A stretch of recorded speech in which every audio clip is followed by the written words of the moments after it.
Like, it doesn't make sense to be an NBA star and you can't dribble. I'ma give them what they want. She gon' give me what I want. I'ma give them what they want. Hey, what's up, everybody? Danny Slab here. So you want a painting? Maybe you want a t-shirt? Maybe you want some tote bags? We got more than that on my website, so check it out, SlaboArts.com. Thank you for watching. All right, y'all. Welcome back to What They Want podcast. I'm your boy Snow, Danny Slab. Yo. Today we got a special guest. Yes, sir. He goes by Irv Da Phenom.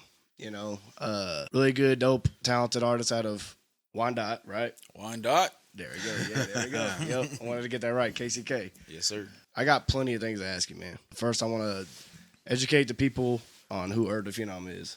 A guy who grew up working at a tire shop and going to church and then started rapping and singing, and the rapping and singing worked. So I put my CDs in the trunk of my car and drove across America selling CDs out my trunk. Then the blog era became a thing. Yep. And the blog started putting my music on the blogs. And then more people found out about me. And then a rapper from my hometown named Tech9 heard my music and said I should go on tour with him. And the first time I went on tour, I was selling the merchandise so I could learn how to run my own independent infrastructure. And one night he heard my music on tour. He said, "Nigga, you're not supposed to be selling merch. You're supposed to be making music with us."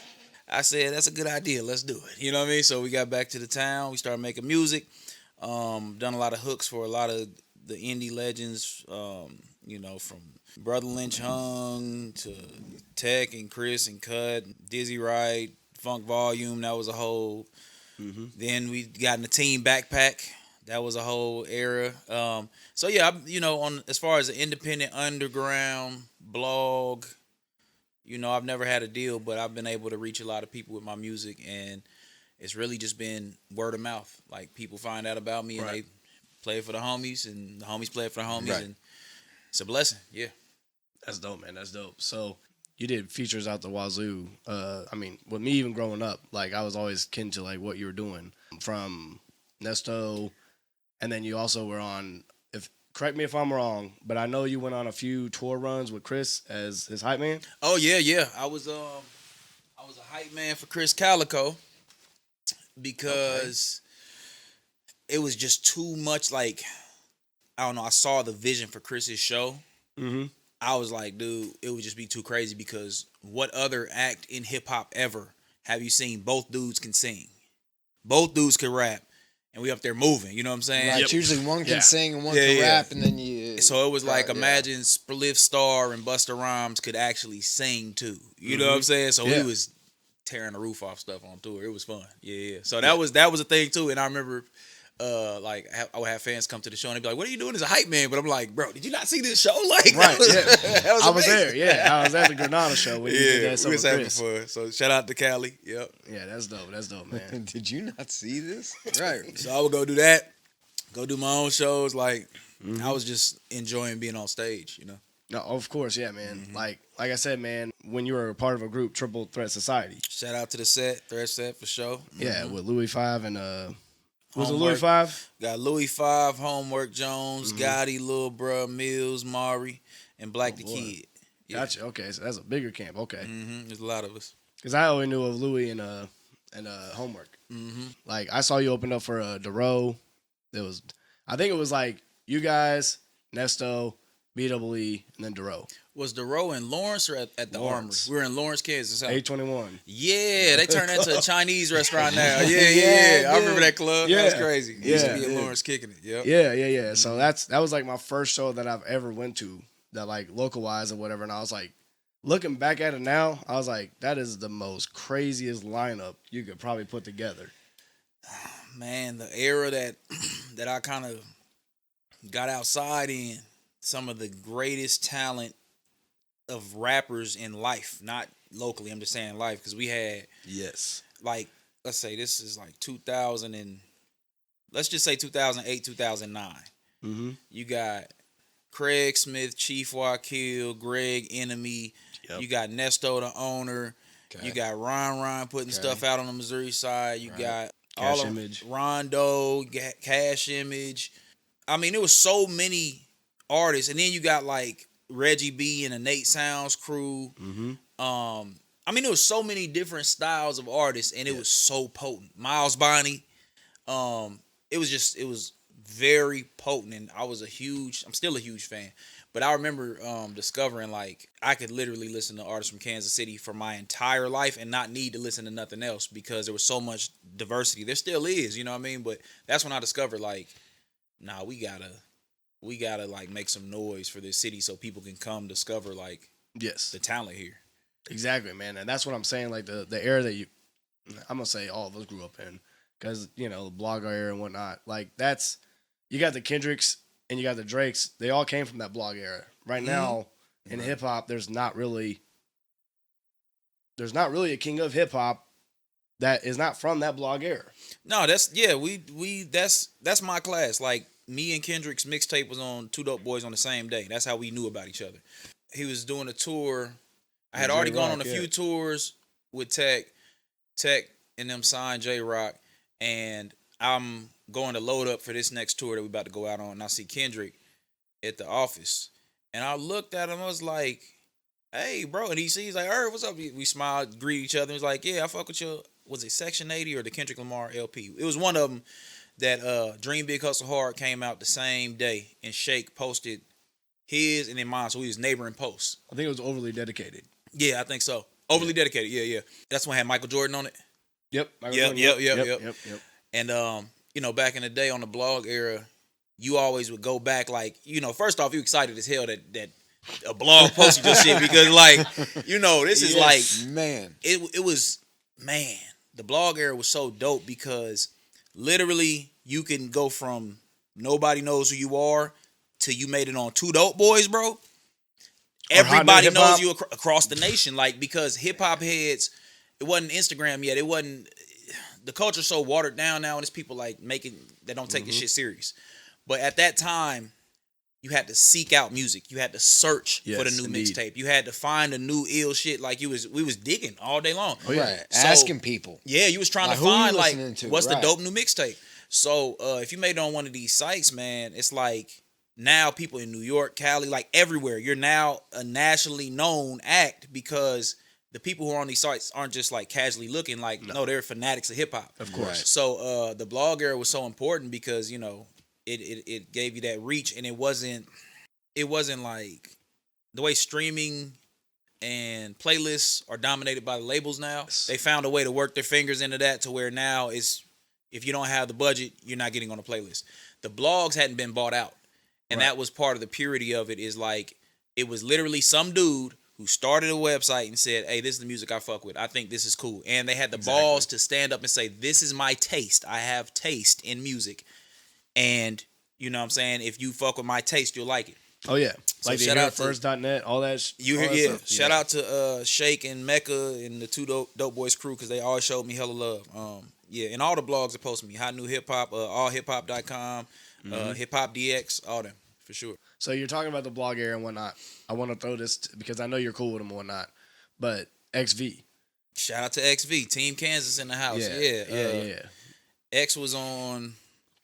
I don't know if X put me on one of his records first or he jumped on Who the Fuck Is Irv Da Phenom, but he's on my first album, and I'm on a few joints with him. Shout out to Seven, you know what I mean? Seven. Fucking Seven. I also got some Seven joints. I mean, one of the coldest producers in hip hop ever. Yeah, just, and you would never. When I first met Seven, I was just like, wow, it's just like an unassuming, chill ass white dude. You know what I'm saying? Like, and the music that he makes is so like, bro, complex and crazy. It's crazy as fuck. Like, I haven't heard another producer like Seven, like ever. Crazy. I really want to get him on this podcast to save my life because, like, man. Every person that comes on here, seven. It's like, God, Michael Summers. If you got a 7 beat, bro, like that was like, I think it still is. You know, I know he's evolved his sound and it changed. That's what we all do that as artists, right? But I just remember like when I finally got a 7 beat, bro. I feel like I got a Storch beat or a Timberland beat because serious is the same cloth of production. 100%, you know what I mean? So. Yeah, and he doesn't dumb his sound down by any means. Massive. So he will never put out a bad record ever. Like his clientele is crazy. But yeah. 7, I need some beats. I need some beats. We need you on this podcast, bro. Like we just need you one time. But like XV, just dropped Blog Era is Dead. His album. and he's talking about pretty much how like that is dead. The blog era is dead, you know. But he's got a dope record on there. Plenty of dope records on there, like CDR, going back to like the CDs and trying to sell them and whatnot. But I'm circling that back down, man, because he had a record with West Side Boogie. Yeah. So we're circling that back. You got a record with him. How in the world did you make that happen? Yeah, shout out West Side Boogie. I lived in LA from like 2012 to like end of 2015. So while I was out there, I met a lot of people that was just, you know, mutual acquaintances, but Okay. I don't think it was through blogs. I think it was a little after blogs, but I had seen a video of him like in a museum, and he was standing on a pedestal with like bullet wounds, and everybody was like looking at him, and I was like, bro, that was deep as hell, you know what I mean? So I always respected his stuff, you know, just through mutual acquaintances. Just hit him with a DM one day, like, hey man, I got this record I could really hear you on. Like, you know, I'm from Kansas City, but I always get a lot of love in Cali, and got a lot of people out there that's like family to me too. So I just wanted to. It had that West Coast bounce on it. So, you know, Of course, I yeah. hit him. He hit me back, did the music video, everything. So, yeah, he's dope. Shout out Westside Boogie. Yeah, Westside Boogie is dope. You know, he's with Shady. You know, like Yeah. that stuff was. That's how I got kind of hip to him. But then, like, you know, XV was like, yeah, he's like, I got Westside Boogie on this. I was like, get the fuck out of here. I didn't even- Yeah. But XV, you know, just like yourself, you guys pulled in all these features, man. You know, he's got records with Kendrick Lamar. You know, you know, were on tour with Kendrick Lamar. You know, like the sky's the limit with all y'all, man. And like, you know, you like you said, you came from a tire shop, you know, and popping the trunk and selling your tapes. Yeah. You know, like I think to be honest with you, I don't think you were on the show, but I think it was like Nesto, Boss Gang was on it, but you actually were outside of the venue giving out your free album Oh, yeah. or your mixtape, whatever that is, at the case. Between the years of 2009 and 2012, you weren't going to be... If I was in town, like, and there was a show going on, you were going to get an Irv Da Phenom album or flyer some kind of way. And shout out to all my guys from the neighborhood that would go out there with me. Shout out to... I had a couple flyers somewhere. Yeah, like, I mean, yeah. And every now and again to this day, somebody will text me just randomly like a flyer from like 2008 and be like, "Remember this?" I'm like, "Damn, that's crazy." Right, You know what I throwback, mean? yeah. Hell yeah! But guerrilla marketing, I was real big on. I'm still big on guerrilla marketing, especially in this era where everybody's so comfortable with online presence. Right. But a lot of times you meet people who blow up through the online presence, and then you meet them in real life. They have no charisma. They don't know how to talk to people. They don't know how to look you in your eye and shake your hand and like, Right. Because they're used to hiding behind a computer. Not hiding behind a computer screen, but when you don't have to have those real life interactions, Right. there's a part of artist development that doesn't happen. Yeah, if you can't tell my eye color, you don't really know me. We're not really It's having true. a conversation. Right, You know what I right, mean? true, Like, yeah. we're just speaking across the room, like, whatever. Or we're online. It doesn't make sense. True. Yeah. So yeah, man, the flyers and promo, that was a huge part of it. You know, it was back in the day where I would see I was doing street team for Strange, and we would go out and we would take the posters and staple them on both sides and run them up the light Run up the poles. light poles and Yeah. whatnot. So Yep. that was a 3/7 lot of heaven, paper. just big asses, Yeah. nonstop. Yeah. So, you know, yeah, we was out there in the van in the Sprinter getting busy. Yeah. Yeah, man. But that's what I'm saying. Like, you're on records with like Glasses Malone. You went on tour with Glasses Malone. I know I that. completely forgot about him. This dude was on tour with Slaughterhouse. That's funny as hell. Nah, you know what's crazy, bro? I forget about a lot of shit. Like, Oh my bad. Well, in my mind, I'm always so focused on the next thing, you know, where I'm going that I don't really take time to think about Reflect. that. But that's really cool as hell because this is before Joe Budden was a podcast. Yes. Well, he did have like, he used to be on Ustream and he used to do like a podcast then, but it wasn't what we know podcasting as. yeah. And I remember we was on the bus, Joel, Crooked Eye, and Royce. Royce real cool, and people always say like I look like him, which is funny as hell too. Like when I wear my shades, they're like, "Yo, you kind of look like Royce." I call him Big Brother, whatever. What's up, Big Brother? Anyway, Royce hella cool. I don't really remember Royce jumping in too much, but like I remember it was Joel and Crooked and me and Cut, and we was just freestyling, and it was just so dope. Like to just think like, damn, nigga, you used to do ciphers with Slaughterhouse, and at the time, Slaughterhouse was the rap supergroup. Like At the time, they are. Period. well, Like, is I mean, Slaughterhouse still a thing? no, it's not a thing. But I'm talking about when you. Yeah, talk yeah, about for them. sure, for sure. I don't think But, that's yeah. ever gonna be around again. No, yeah, that's what I'm saying. It's like we hadn't seen anything like Slaughterhouse. So, but while we would be doing those ciphers, I remember Joe be on the computer.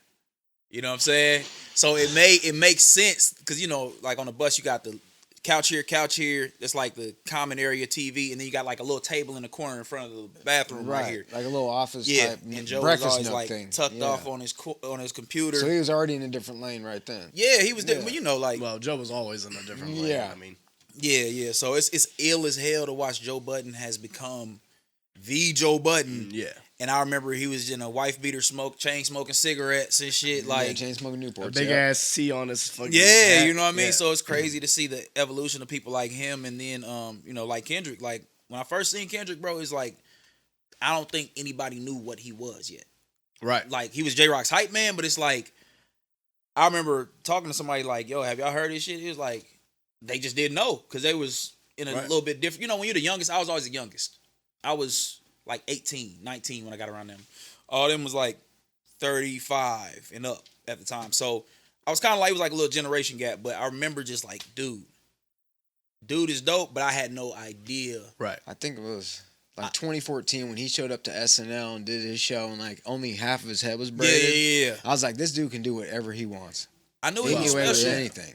I knew he was special, but it's just like this last year in hip hop is like, holy shit, I never could have seen that coming. Like, Well. I never would have like. He's a Gemini, bro. Like he's like, don't mess with me. I am my person. Don't bother me. But he used to walk around rapping all the time, bro. Like that's all he'd do. Like I don't doubt it. Yeah. he'd walk around just kind of like talk to himself rapping. And he have like a little pen pad. Like he was just always head down, pacing, rapping. Like yeah. So I mean, I'm not surprised one bit at all. Like what he's become. It's Yeah, amazing. because I mean, it was 2010. I was at I think it was a Tech 9. Yeah, it was. It was a Tech 9 show at the Granada. And literally, like, me and, you probably don't remember this, but, like, it was me and my friend Lil Chris. And, like, I was waiting for y'all to get done performing. You did. I met y'all, all that. We took pictures, all that stuff like that. But then I was sitting behind J-Rock and Top and Absol, Schoolboy Q, and K-Dot. Like, I'm Black saying... hippie. Bro, I didn't know. Like, That's hard. That's funny. I knew who J Rock was because of the Lil Wayne feature, All My Right. Life, all that stuff. And my friend Chris is like, bro, J Rock. I said, bro, shut the fuck up. That's not J Rock. What the fuck you doing? Like, we're in Kansas City. You know what I'm saying? Like, Yeah. and like, Punch turns around and he's like, do y'all know our music? And I go, oh shit, that's fucking, oh shit, that's J Rock. And J Rock's in this polo checkered red. I was like, oh damn. Y'all remember J-Rock used to do that backflip on stage? Yeah. Yo, it's so dope to just like have seen this evolution. Because I remember like R.I.P. the homie MJ. He used to be on stage with MJ. MJ's bunk was literally across from mine. That was my guy. I still got a copy of Soul Brothers. It was his DVD that he gave me, before he passed. Like, but I remember they go out there, and like it was a certain part. I think it was Hood Gonna Love It, and he would just hit this backflip every night. That shit was so crazy to me. Like a full backflip in the middle of rapping, go right back to rapping. Like that shit was crazy. But TDE was like I watched them go from like they were indie. Right. But they was on that out the trunk shit.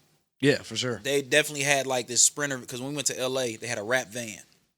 And I remember they had like, hand-to-hand CDs and everything. So that's why I always gravitated towards them because I was like, they was doing the hand-to-hand Yeah. same Yeah, thing. I was people, doing. Music, street right. team shit. Yeah. Yeah, because we used to have CDs in Ziploc bags. And everybody, shout out to the Street Monsters. I think that was DJ Soul Mutt that hit me to that. But we used to put our mixtapes in a Ziploc. Yep. And it was like, I still got your free album in the Ziploc bag. yeah, like It's dope. weird. You know what I'm saying? Because around the time, like all the rappers Right. said my music's crack. It's like dope. You know what I'm saying? So we put it in the Ziplocs, and that shit used to go super crazy. But nah, it's crazy, man. It's funny to think about all that shit, like to get to like see it happen. Yeah, bro. Well, I mean, and that's what I'm saying. Like, I mean, we're talking about K-Dots, Glasses, Malone, Slaughterhouse. The list can go literally on and on. But I want to know how you linked up with Nesto. Nesto, I feel like my first instinct is Executive Lounge. People from Wyandotte people from Kansas City, period, know about Executive Lounge. The Exec was next door to Aldi's by You got 635, 38th Street. You come off 635 and go up numbers. And on State Avenue, you had like Pizza Hut, Gen X. I don't think Gen X was there yet, but it was like Long John Silver. Yeah, Back in the day, it was a Blockbuster, in the Ponderosa. 50s. Yeah, in the 50s. Ponderosa.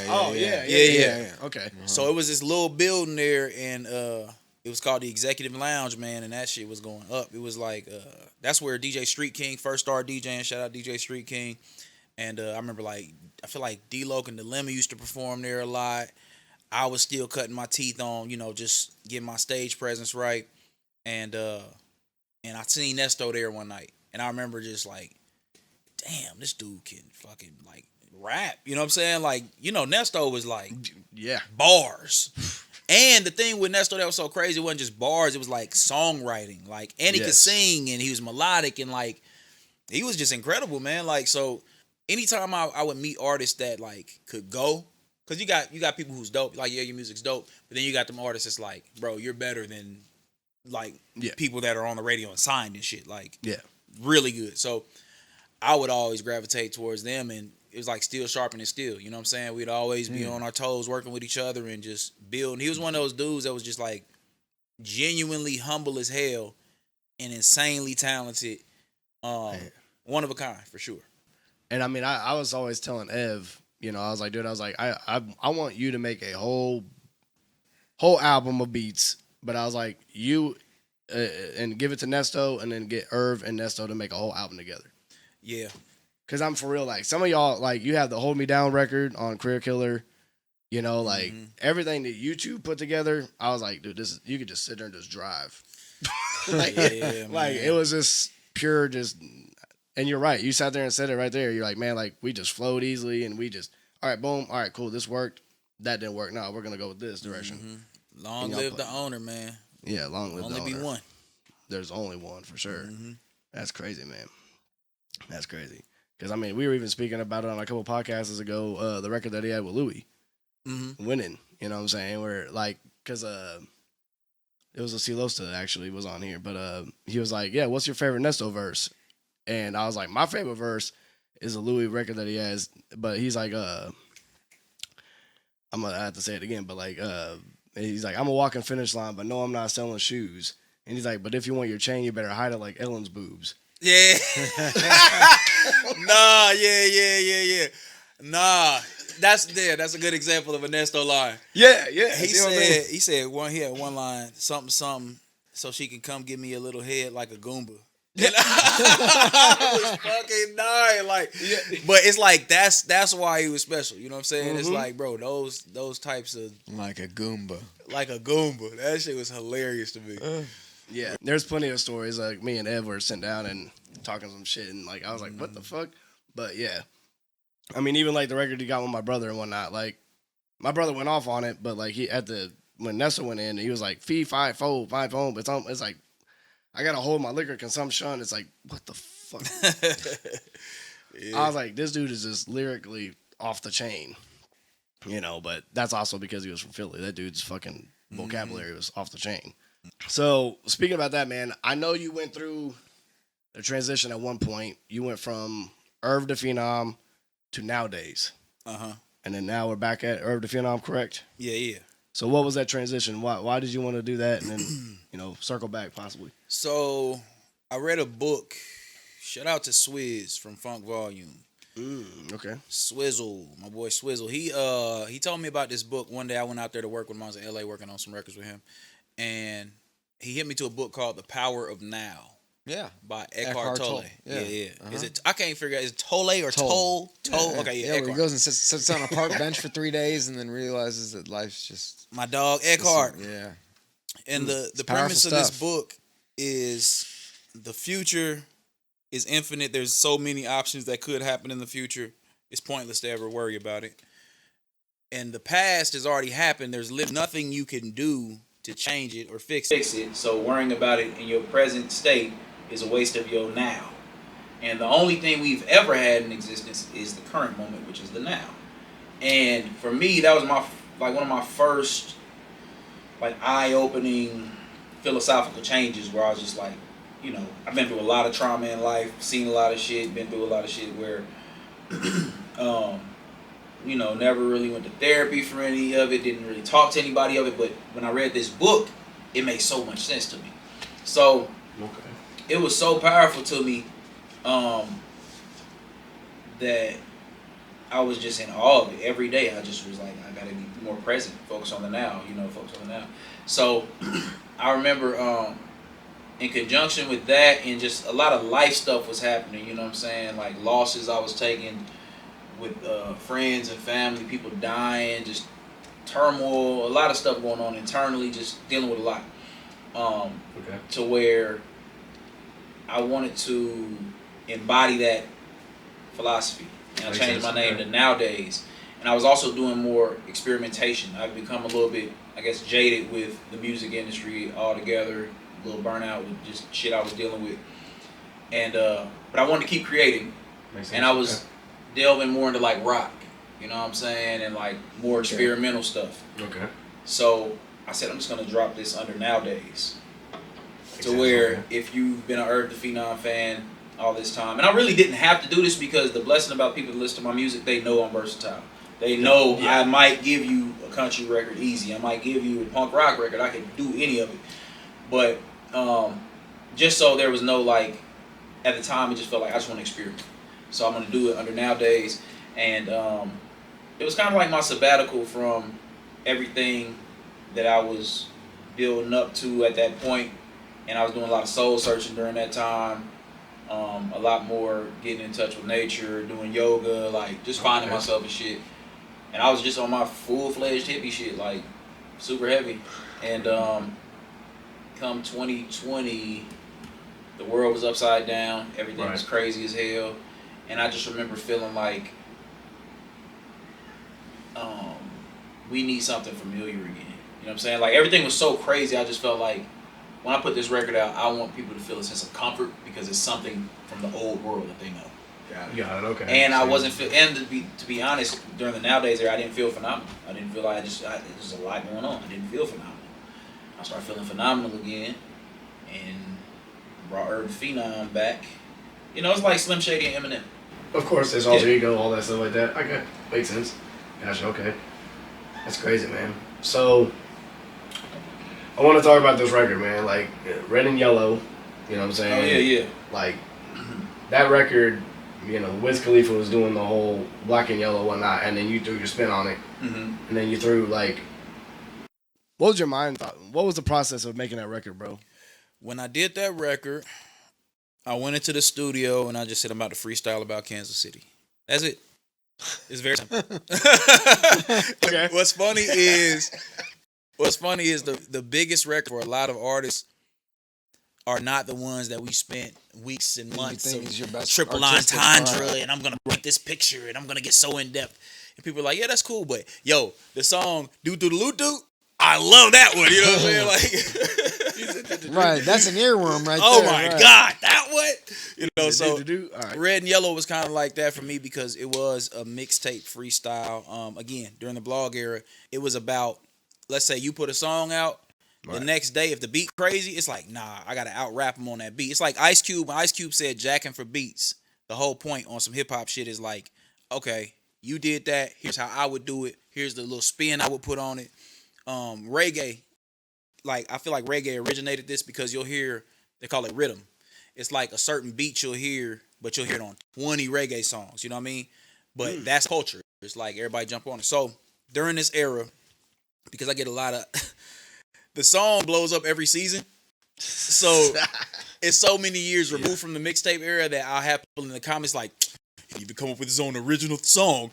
Good job, stole Wiz Khalifa songs. Like, bro, it's hip hop, fam. Like mixtape, but I'm like, I guess that. Like, have you seen the music video? Tech-9 has braids. Yeah.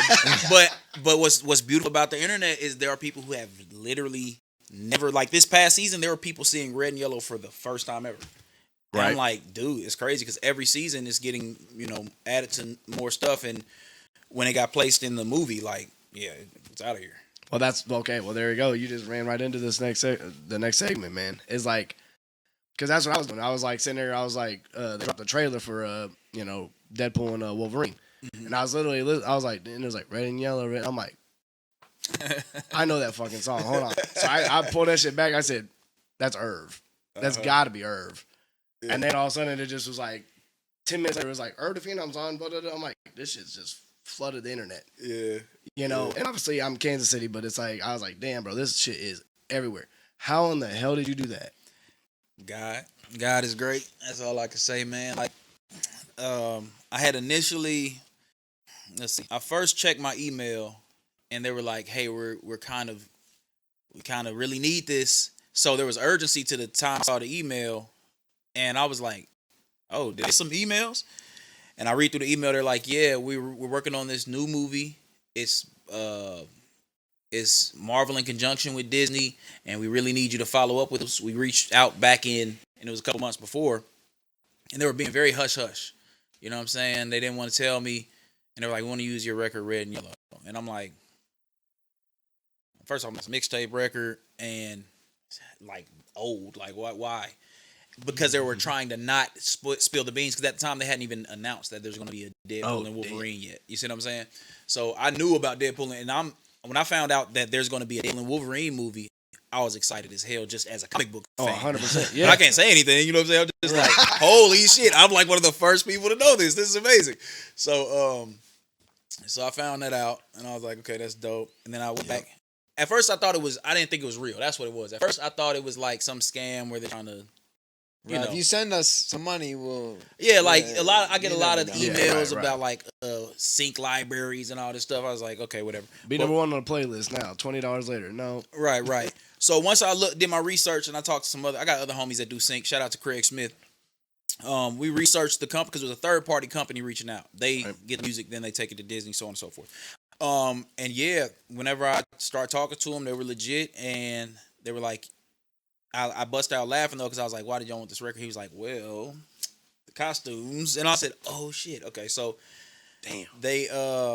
They handled all the paperwork and I kind of like, I told him, I was like, "Yeah, you understand that this is a mixtape record," and da da da.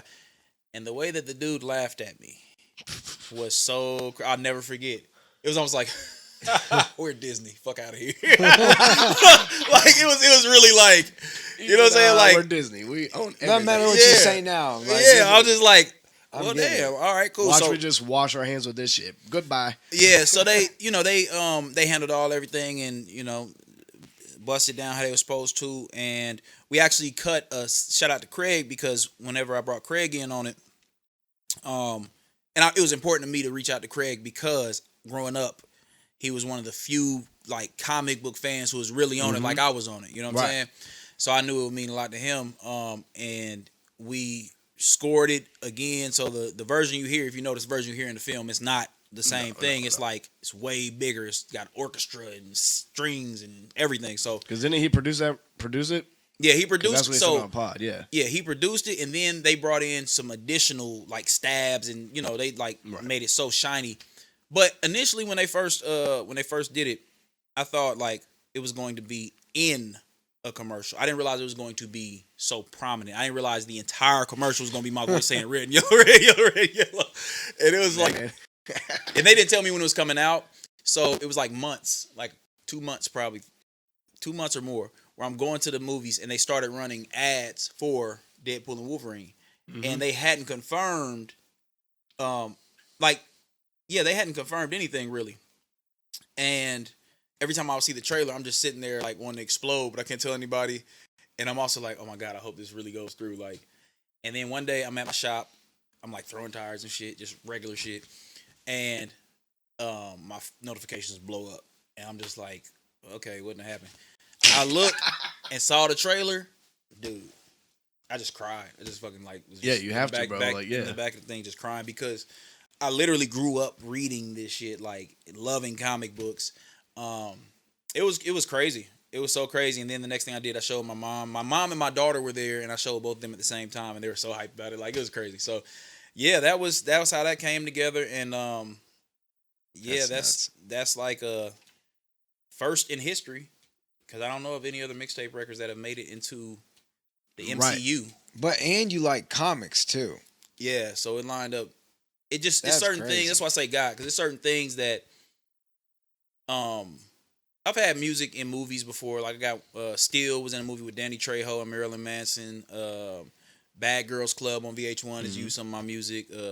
Ray J walked out to one of my records. So it was cool, but like this was personal. You know what I'm saying? Oh, This yeah, was for sure, like- yeah. Yeah. So that was crazy. And you know, I would love to keep the working relationship with Disney, and one of my goals is to voice a character for a feature film with them. So more voice acting. What type of animal? I mean, it Or could would be you be like an anything. alien? Like what? could What be if you anything. could see yourself as something though? Like what would it be? Just out of curiosity. Any character Yeah. in a Disney movie. Yeah. Sure. No, that's the prerequisite. I could be a spoon. I don't care. Like, Okay. put me in a Disney Got it. movie. Got it. Okay. Cool. He's set You for could be a life. candelabra. You don't care. I would be Right, a piece of clam, paper. whatever. I don't care. Put me in a Disney movie. If it Like, talks, call it right. your prop hunt. Let Okay. me voice a character. Got it. Yeah, that's it. Got it. Okay, makes sense. Okay. Easy enough. Okay. So, man, I want to ask you this, though. I understand it was a mixtape track, but what made you go out and get B-Double and Cash Image? I wanted to capture different energy of KC. Okay. You know what I mean? I just wanted to make sure I had like, and these are the homies anyway. So I just reached out to two of the people that you know everybody that's working, Right. and I just felt like that's who I was due for a collab with, and they shot me the verses right back real quick. Just worked out, man. Oh, and shout out to Escapist Skateboarding, because they played in Red and Yellow Becoming What It Became, because Sean Malto, you know, skateboarder, my boy Steezes, they were skating for Escapist, and they did a video like roller skating, or not roller skating, skateboarding all around Arrowhead, and that blew up, and it was just one of those things where like this is before algorithms. There weren't any algorithms Nope. at all. Like if you did something really cool, It was fucking cool. people would say, "Damn, that's cool. I want somebody else to see it." They would share it, and it would go viral organically. And Right. Check your email. I sent you something. yeah, it was like that, or it was like texting everybody.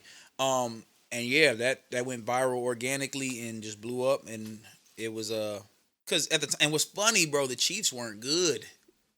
They were not good back then. Not Like, then.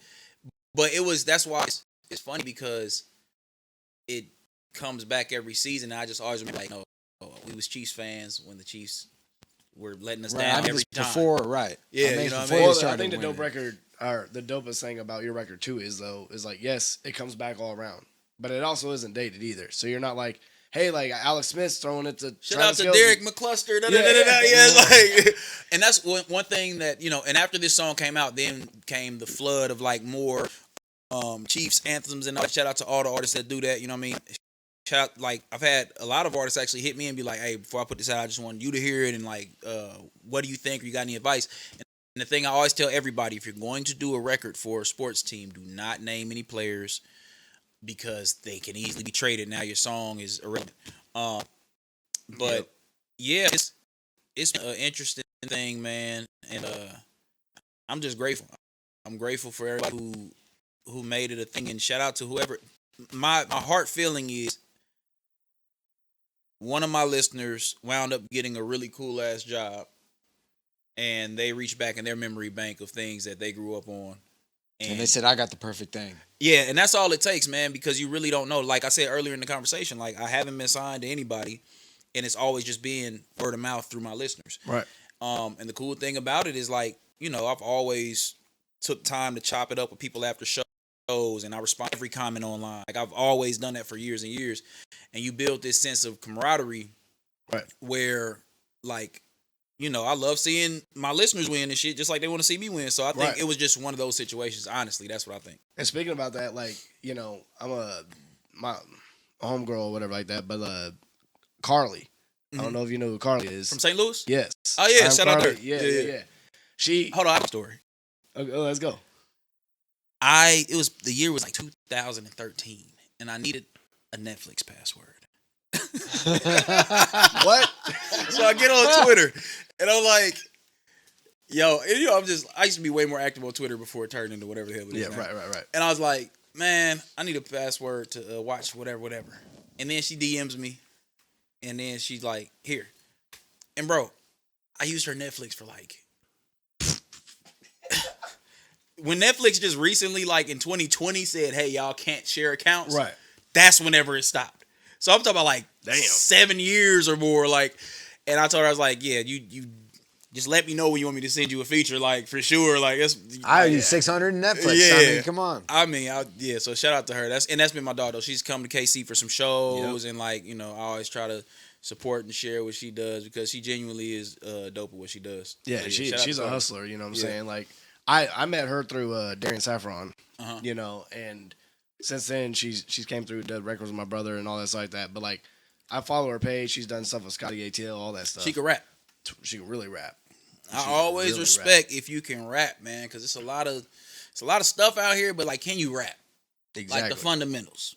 Like it doesn't make sense to be an NBA star and you can't dribble.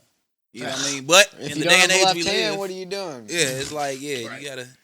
But I mean, she's true to herself too, though. She's like, this is who you're getting. Yeah, she can rap. Period. Shout out to her. But yeah, like she shows a lot of your stuff and stuff like that. I'm like, I know Irv. I'm like, and she's like, oh yeah, you do. I'm like, yeah, like. So shout out to Carley. Like that shit's my dope. dog. She's dope. Yeah, I'm gonna try to get her on the podcast too. But yeah. So I mean, I want to speak about this too, man. Like, how in the world did you get connected with Funk Volume? If I spell that wrong, my bad. But Volume. So Funk Volume, it was like I feel like this was like 2012. I'm on Facebook, and again, it's before algorithms. So like I grew my page from 28,000 fans to like 140 in a period with just content, regular stuff. There was no restricting your reach. So there were a few artists blowing up on Facebook. It was like me. I remember doing this, and I remember Hopsin was going crazy. But this is before like the Ill Mind. Ill Mind is what took Hop all the way like out of here. Out of here, yeah. This is like the Sag My Pants or like it's like Pans in the Sag My Kitchen? Pants and Pans in the Kitchen. Right. And he had just left Ruthless. So on Facebook going crazy, building like organic following. Who else? Like I remember the Joker was one of the people building a good following. The Joker or the Joker? It's two different ones. Like you're talking about the white dude that has a weird. Yeah, the Juggalo. The Juggalo. Yeah, the Juggalo. different. Okay. It was a dude named. What's funny is now these dudes are like motivational speakers. Some of them like have pivoted into completely other lanes. Like, but anyway, during this time, the artists that were like organically building these followings online, we kind of would see each other in the feed.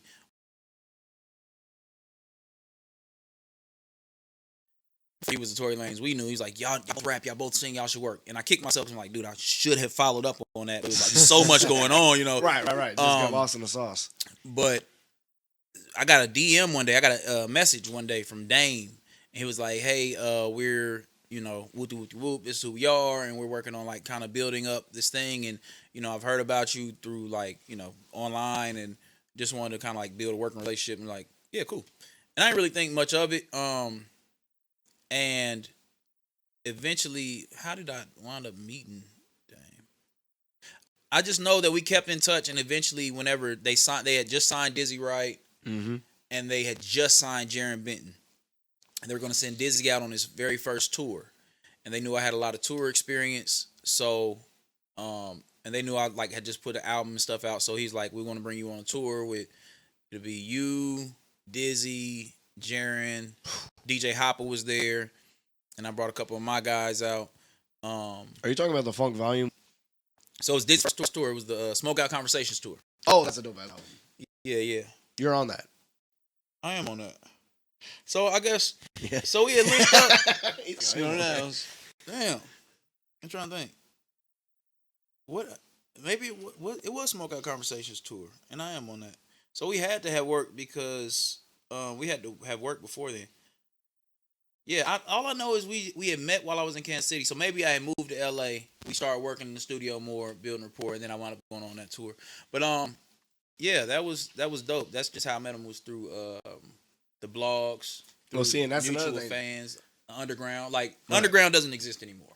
But back in the day when there was underground, you kind of knew everybody because it was like this special thing that you was just up on. We was all doing features on each other's stuff. That's crazy. Yeah. Yeah, because I mean, it's crazy. Like I met Hopsin through Tiny Chat. You know what that is? Vaguely. No. Dude, it was like it's like this. Everybody had a webcam. Like like it's kind of like Ustream. Yeah, but he was like going live on all the time. He's like, I'm bored, whatever, blah blah. I got word that he was coming here to do a show at Aftershock. Mm-hmm. You know, and I was like, yeah, that's probably not gonna happen. Like, he's not gonna show up. I was talking to him like face to face, pretty much through the webcam or whatever, and I'm like, yeah, bro, blah blah. Dude's like, hey, I'm gonna send you my number, and when I go to Kansas City, I need you to pick me up from the airport. That's how, and that's what's so funny I was about like, hip hop, bro. It works like that. Like, Yeah. I've got friends all around America because before Uber was so big, like you just had to get around in the city. Like, that's crazy. I remember in was it San Diego? It was San Diego. In San Diego, I jumped in the car with these two girls. They're like, hey, we're going to go da-da-da-da.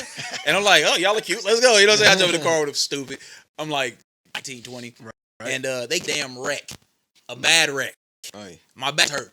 Oh, no. But I'm like, yo, y'all gotta get me back to the venue because I can't be late for the show. I'm hurt like a motherfucker. I performed hurt, and I was like, okay, so maybe not always jump in the car. Like, if you do, so now my thing is like, I don't even do that. But if I do roll with somebody, I gotta drive. Like, Right. Yeah, You want the control. Well, the Yeah, I thing gotta was drive. like Hopsin wasn't. He's like I don't like driving, and he's like I want you. He's like I'm gonna pay you like I think it was like $120 something, whatever. Mm-hmm.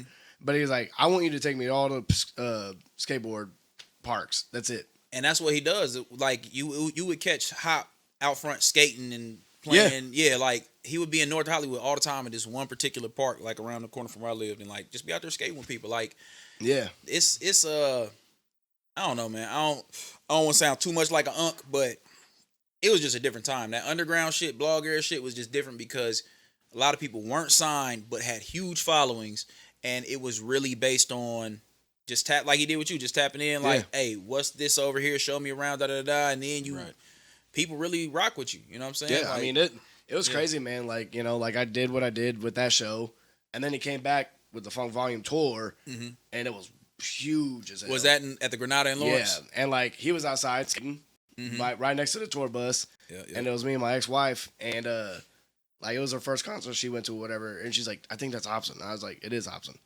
you know, and I was like, yo, what up, Hop? And he's like, oh, and everyone saw him, and they all ran towards him, and he's like, none of you guys are getting in, but those two are. Yeah. And they're like, who the fuck you? And I'm like, I'm sorry, and he's like, you were with me when you drove me around when I first came here. He's a cool ass dude. Yeah, I like Hop, man. I did the Knock Madness tour with him, and that was dope. I feel like I was the only support on that one. Like it would be local support, but as far as tour package, Could I ask you something? So you were on that tour, and that was the tour that he went to Fort Collins, and he left. I wasn't. You weren't on that one? I think that was the 2012 FV tour. Oh, it was? Yeah, because okay. the Knock Madness tour, I did the leg of the tour. It wasn't that long, and it was just Hop on tour. Okay, because I remember it was Dizzy Wright, and then like pretty much Hop didn't show up to the show. Yeah, that was the group. That was their label tour. Yeah, so I don't know anything about all that. Gotcha. Okay. But dealing with Hop always been cool. The conversations we had was just like he's always very ahead of the curve. Yeah, super ahead of the curve, like Michael Jackson talent level and obsessive kind of like a genius level of how he executes stuff.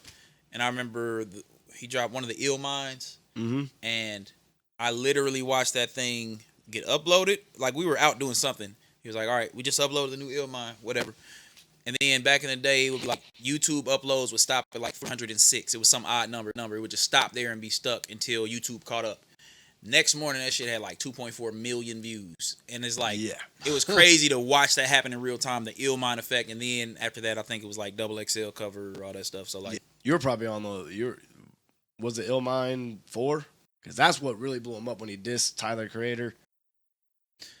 It was the one where he was like getting on the dude for being a pothead or something. Oh, his friend. No, it was like in the video he said something about all you do is smoke weed and da da da da. I can't remember, but it was one of them. It was dope. Because I know 4, like when he said that iconic line, he's like I want to blow it before you stick it in like a Nintendo cartridge. It's like what. I said, what the hell is this dude with these contacts and shit? This dude.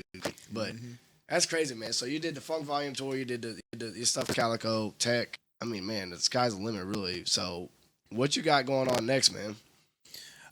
Big Lovers out right now. Shout out to everybody who's been sharing that. It's so many layers to the way this album has been just unfolding, and it's been beautiful. A lot of DJs are picking up the single "Making Love." It's got like 2-step vibe to it. It's more laid back. You know, a lot of the ladies that listen to me for years like, man, when you gonna give us like an R&B album, like a real? And that was this album. So it's been going good with that. And I got more visuals coming out off of this. I'm working on a ton of new albums. Doing more soundtrack stuff. Shout out to Big Ja. Last year I had like, I don't know, maybe 3-4 records in his series. He's got a YouTube series. It's also on Tubi. It's called The Lesbian Homie, and that name is hilarious. Like the show is hilarious. Okay. It's funny every time I say the name and I watch people like The Lesbian Homie. The Lesbian Homie. Like, Yeah, I was like, it's a crazy ass show. It's hella funny. It's like a rom-com, but it's like I can't even. It's literally its own thing. It started through touring with Funk Volume. He used to be the security guard. Huh. And he was funny as hell. I remember we would always be laughing at his jokes and stuff. Like, you know how somebody be funny, but it's like, nah, bro, you really, really funny. You need to do stand up. You know what I mean? And he took it all the way there. He really took it to the max, and boom. He's been killing it. So it's all a network, man. It's all like a family of creatives that we meet each other through tour or through collabs or through even stuff like, you know, I've given rise to the club to Crazy Bone, but it's just like it's just random shit. Whenever you're really in hip hop culture and you in the mix and you, oh yeah, for sure, you wind up just getting to know each other, and if you're good people, y'all stay in touch, and you know, so that he came through the Funk Volume thing, but more soundtrack stuff, more albums, videos, just keep creating. So who are you trying to work with? I really want to, because bro, you got a features list of freaking. But who is next? I mean, people might kill me for this, but I still work with Kanye. I just seen a video of him chopping up this sample in a warehouse, and it's like, no matter how off the rails he goes, he never loses that ability. Like, so I don't know how much red tape or PR would be required. NDAs and all sorts of shit. I don't know how much, but like that's still on my list. Like I watch and cringe sometimes to look away, and sometimes it's just like, Jesus Christ, man. I just, but deep down though, I want to. He's always been on that list, and Lauryn Hill, D'Angelo, Erykah Badu. Yeah. A lot of my goats. You know what I'm saying? That's who I really want to work with. Is the people that kind of molded me sonically and people I was studying, becoming myself as a writer. You took away my next question. That was my next question. Was like, who influenced you? Yeah, it was them. The neo soul era. It was the neo soul era, 90s R&B, and walking to the bus stop. Shout out to my boy Matt Robb. I stole a mix CD. He had a CDR burnt, and I had my little Walkman. I kept that CD, and it had like Twister, Do or Die, Speed Not Mobsters. So Chicago stuff. Yeah, like I was listening to them, and then I knew about Tech, but that's when I realized like this Midwest style of rap, real fast.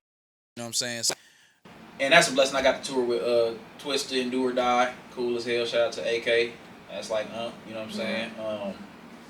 But yeah, you know, and I do want to do one with Twister too. I think that'll be dope too. A lot of people like when I rap fast. Shoot, you don't even have to rap fast. Like some of his records be slow. Yeah, and if you ever slow down what Twister says, like he's giving you bars and like all kind of shit that he's saying it so fast. It's almost like, damn, I hate that he says so much ill shit so fast, because I think it flies over people's head that if you slow this verse down, just sell it chopped and screwed. Yeah, like it would be great. Right. People be like, oh, that's what he said. Yeah. Right. Shout out OG Ron C. For show. They did Chop Not Slop version of Steel. That was dope as hell. That was like near and dear to my heart to get a joint chopped and screwed. Hell yeah, especially by one of the originators. Chopped and not slopped, you know. I think they call it something different. Yep. But yeah, man, I'm just enjoying creating. And I got a lot of music. I'm just trying to figure out the best way to release it and make sure that it's having its moment. Because if you rush it, then people will move along whenever you still got energy in the records. And right now, Making Love, again, I have DJs still hit me like, hey, we spun it this many times in Chicago and I'm like, damn, and I don't have, like, I'm not doing a radio budget. I don't have any backing. It's literally DJs that are rocking the record. So I'm trying to figure out, like, okay, the best way to do what I can to make this as big as possible and reach more markets, because you know, when you got a good record, you want to make sure it gets its full life. Facts, for sure. And I think that's what a lot of people are missing these days. They don't want to push the record fully. Yeah, it took Waka Flocka like 2 years for Let's Do It to blow up. Right. He was performing at every open mic all around. He just kept performing, and then when it hit, it hit. Yeah. I mean, I didn't even know that record until Lil Wayne jumped on it. And then it was like, oh, wait, this ain't Lil Wayne's record. This is Waka's. But that was crazy. So, man, like, as we get to wrapping this up, man, we do this on every podcast. I want to Mount Rushmore, but I want to do your top Rushmore of features that you've done. Mount Rushmore of my features. Where, like, the song that you made, you're like, hey, you know what? This is just, like, nonstop replay value. Like, we made art. One of them is crazy because it never got to see the light of day. John Connor was signed to Aftermath. John Connor. Me and John got some fire stuff. You know what I'm saying? His albums was. People sleep on John. But it didn't. You know, that's part of the music industry, though. You know what I'm saying? Like, it's crazy because you become like a studio family with the same people for like 6 months straight, and y'all make this crazy body of work, and then it just never comes out. You know what I mean? But I got one with John Connor. Fire. I wish that would come out. Of course, Rish with Tech. Yes. That's where a lot of people first heard me on Hunterish, and you know, as a kid growing up in Tech, like hearing him introduce me, Irv Da Phenom, but it's like, oh shit, that was dope. I like Two Wings and a Crown with Dizzy. Okay. Yeah, Two Wings and a Crown with Dizzy Wright. Cause me and Hoppa was just in the studio, just cooking one day, and I did the hook, did the verse, and he was like, "Man, this would be dope for Dizzy." And I was like, "This would be hella dope for Dizzy." And I remember hearing when it came back, and just like, it's because of the frequency of the record. I mean, it's just like positive, fly, stoner, like had a little reggae touch to it. So that's one of my favorites. Okay, so I can't remember the artist right now off the top of my head, so I apologize for that. But the Team Backpack Cypher with Justin Hunt and Aquelio. Yeah. That verse, like I was pulling parts of a feature that I had done earlier that week from my memory bank. You know what I'm saying? So I like that because it wound up becoming that viral cipher. Right. And so I would say those would be my four. I'm sure there's some out there that I'm forgetting, right. But like, you know, whoever watches this can put their favorite in the comment, and I'm gonna go back and listen with you. Play it right back. All right, man. So damn, hold on. Oh, I did so much stuff with Scoob that was hard.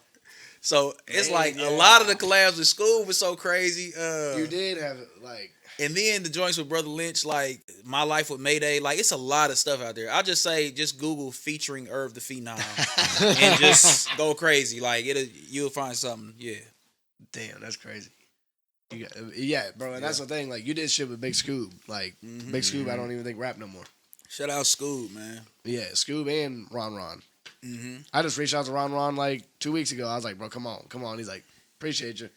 But nope. I said, damn it. I was like, come on, bro. He's like, nope. I'm like, I knew that was you in the comments. And he's like, it was. I was like, I knew it. I was like, you a unicorn, but I know you. Old Ron. Yeah. I was like, I knew that was you. But, yeah, double R. So, man, like, man. So this is the last question, man. And who would you want to see on the podcast next? Because we had Craig on here, Craig Smith.